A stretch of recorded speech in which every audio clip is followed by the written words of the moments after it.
Doctor Lohia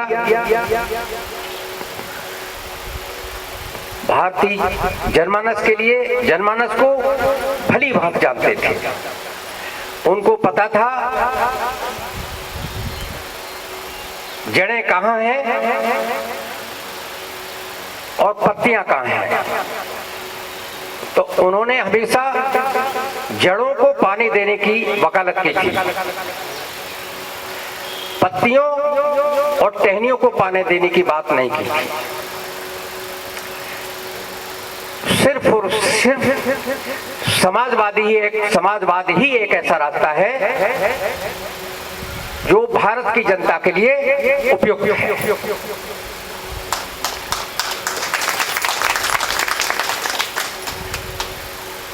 घमंड में आकर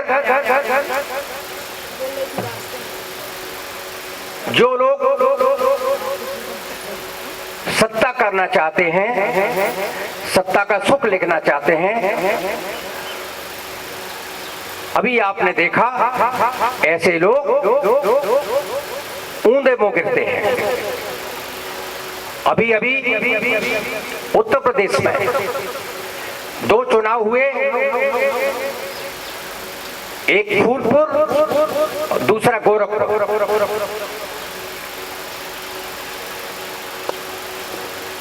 दोनों पर समाजवादी और बसपा के जो कैंडिडेट थे, बसपा ने मदद की थी, वोट ट्रांसफर किया था, समाजवादी पार्टी के कैंडिडेट जीते।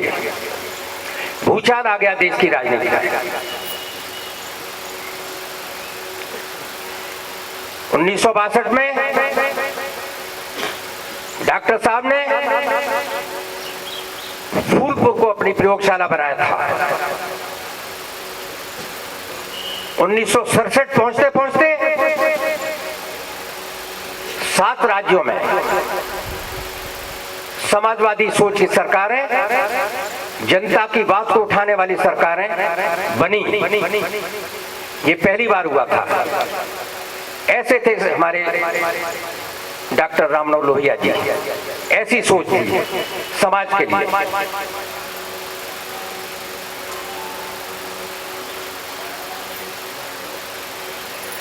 समाजवादी पार्टी दिल्ली प्रदेश ने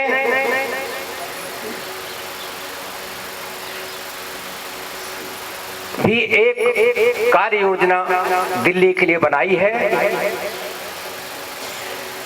डॉक्टर लोहिया जी की जो सीख है, जो नीति है,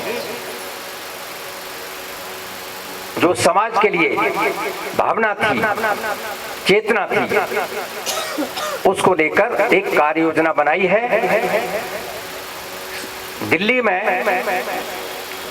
पार्टी ने 30 सीटों को अभी चिन्हित किया है, जहां पर 2 तरह के लोग,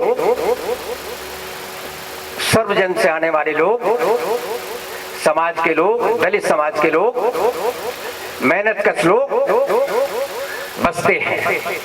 और जो हमारे साथ है, ऐसा मुझे जनता के बीच में जा जाके, विधानसभा में जा जाके मैंने ऐसा महसूस किया है। 3 से 4 विधानसभाएं,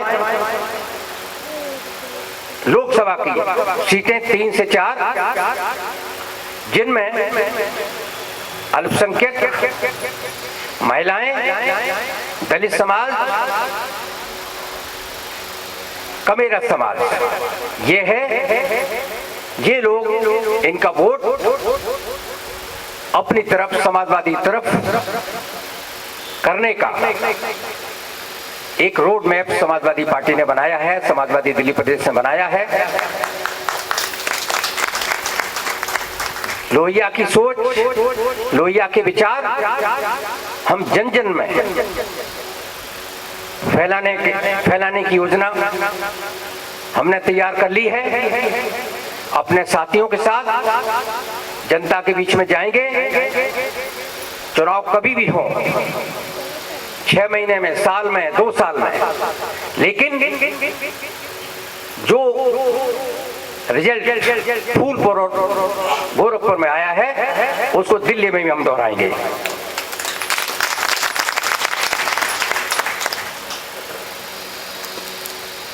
दिल्ली में मोदी सरकार है और केजरीवाल सरकार है, समस्याओं का अंबार है, कानून व्यवस्था बिगड़ी हुई है, महिलाएं सुरक्षित नहीं है,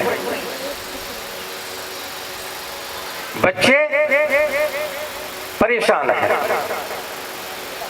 रोजगार छिन गया है। दिल्ली विश्व की सबसे प्रदूषित राजधानी है। प्रदूषण ने यहां लोगों को बेमौत मौत मरने के लिए छोड़ दिया है। कोई सोचने वाला नहीं है, कोई जिम्मेदारी लेने को तैयार नहीं है कि जो लोग मर रहे हैं तो इसके लिए कोई काम करें, कोई रोड मैप बनाए। अभी जनता में अभी देखा मेट्रो के किराए बढ़ा दिए, अभी सीलिंग चल रही है, जनता त्राय त्राय कर रही है। समाजवादी पार्टी दिल्ली में आगे उतर रही है, जनता के बीच में जा रही है और काम करके दिखाएगी।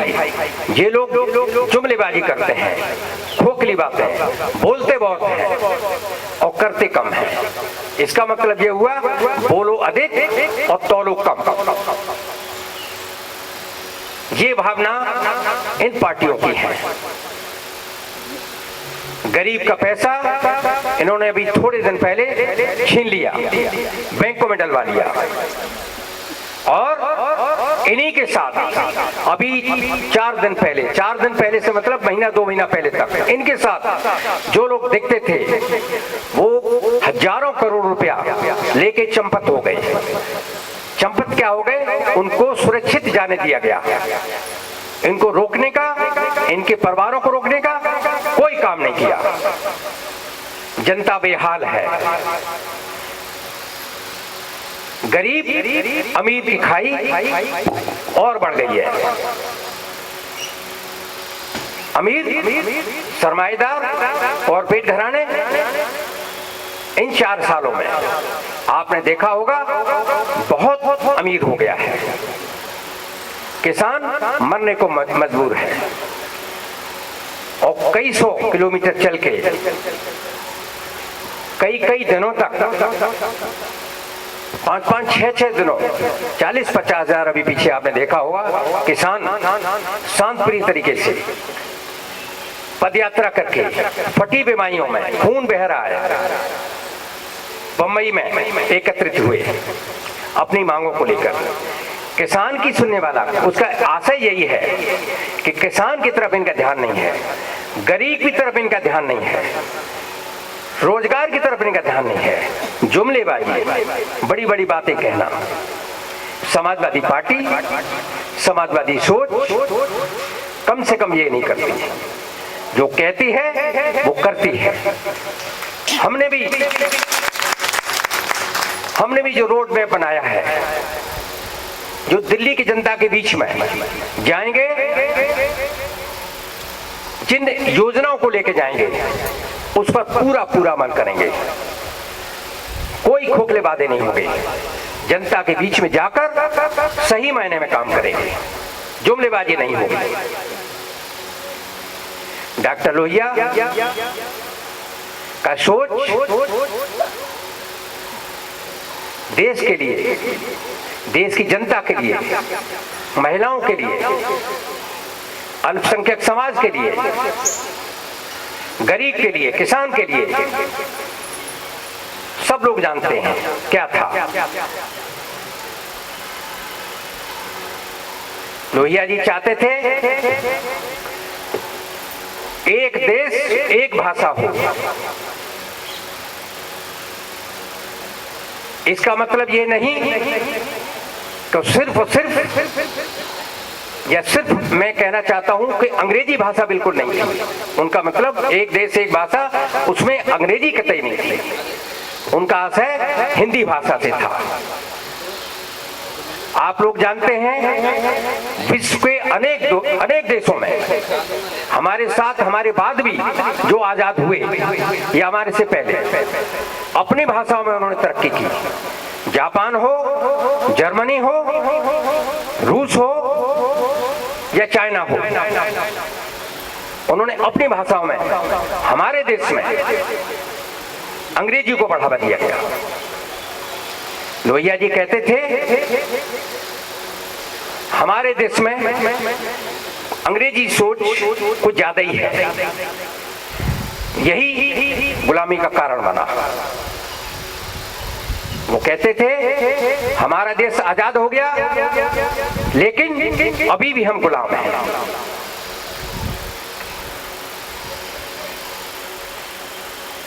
अगर हिंदी में हिंदी को बढ़ावा दिया जाता, अंग्रेजी तो सिर्फ कुछ वर्षों के लिए, मंडल साहब शायद 15 साल के लिए, 15 साल तक के लिए अंग्रेजी को,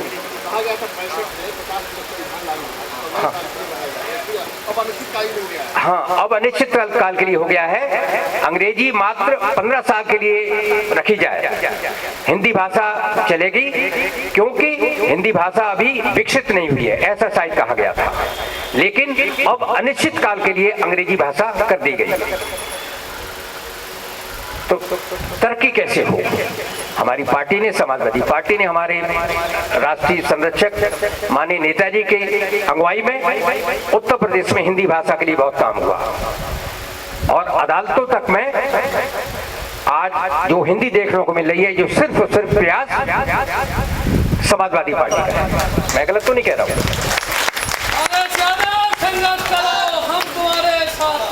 नेताजी जब रक्षा मंत्री थे तब भी उन्होंने कोशिश की थी, भरपूर कोशिश की थी। उन्होंने चाहा था कि यहां भी डिफेंस में भी हिंदी भाषा प्रयोग हो, लेकिन अपनी बात वो नहीं मनवा पाए। लेकिन इतना हो गया था, उनके पास कोई भी नोट आता था तो हिंदी में आता था, इंग्लिश में भी आता था। इतना उन्होंने कर दिया था, तो बहुत काम हुआ।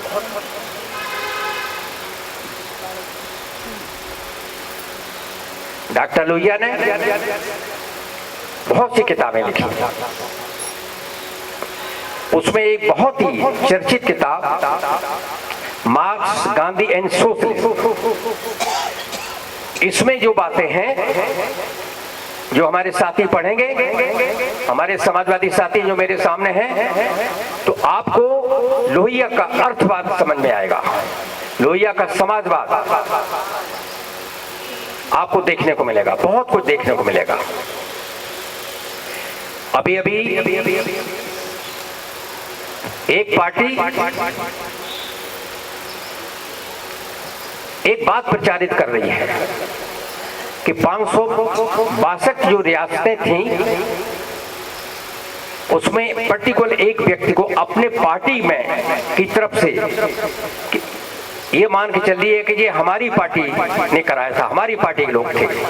लेकिन एक सच मैं बताता हूं, ये हमारे डॉक्टर लोहिया का दिया हुआ मूल मंत्र था कि इन रियासतों को बड़े राज्यों में तब्दील किया जाए, देश का भविष्य बनेगा। सरदार पटेल जी गृह मंत्री थे, उन्होंने उस बात को अपना लिया, डॉक्टर लोहिया की उस बात को अपना लिया और रियासतों के खिलाफ यह रास्ते टूटी, बड़े बड़े राज्य उस वक्त बने। सच बात यह है, तो भाजपा इस बात को छिपा रही है। तो सच बात मैंने बताई। ऐसी बहुत सी बातें हैं जो बातें छिपाई जा रही हैं और हमारे पास जो बातें पेश की जा रही हैं देश की जनता के सामने, वो हकीकत कुछ और है।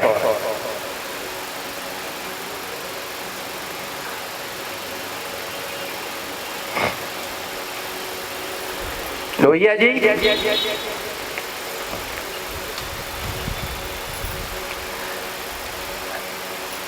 किस से राजनीति को जोड़ने का काम लोहिया जी चाहते थे। जो राजनीति हो कृष्ण से जुड़े, कृष्ण से हम कुछ सीख लें राजनीति के लिए। अन्याय के खिलाफ द्रौपदी लड़ी, नारी सम्मान के लिए द्रौपदी जी को लोहिया जी ने श्रेष्ठ माना। अन्याय के खिलाफ लड़ना, बात रखना, ये लोहिया जी की सोच है।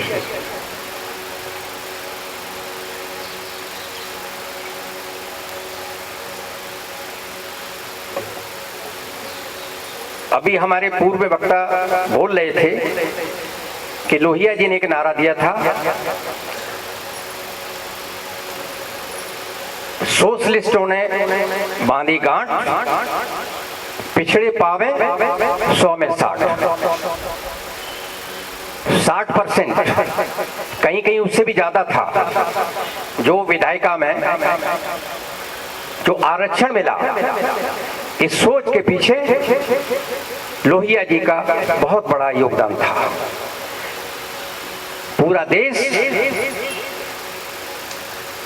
इस बात को हमेशा हमेशा याद रखेगा।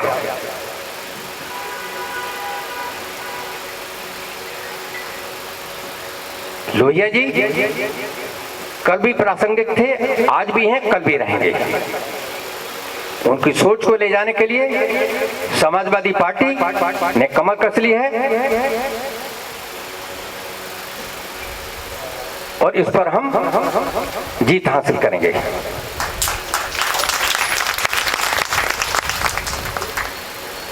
दिल्ली, लोहिया के लोग, जनता, जनमानस के लोग दिल्ली की तरफ देख रहे हैं।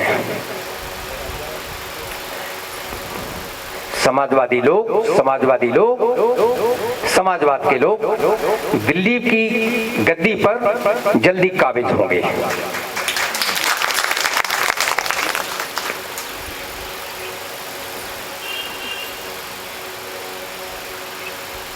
लोहिया जी की एक युक्ति मुझे याद आ रही है कि जिंदा कौमें 5 साल इंतजार नहीं करती। बस मैं इतना ही कहना चाहता हूं, हम तैयार हैं। क्या आप भी तैयार हैं? जय लोहिया, जय समाजवाद। समाजवाद जिंदाबाद, समाजवाद जिंदाबाद, समाजवाद जिंदाबाद।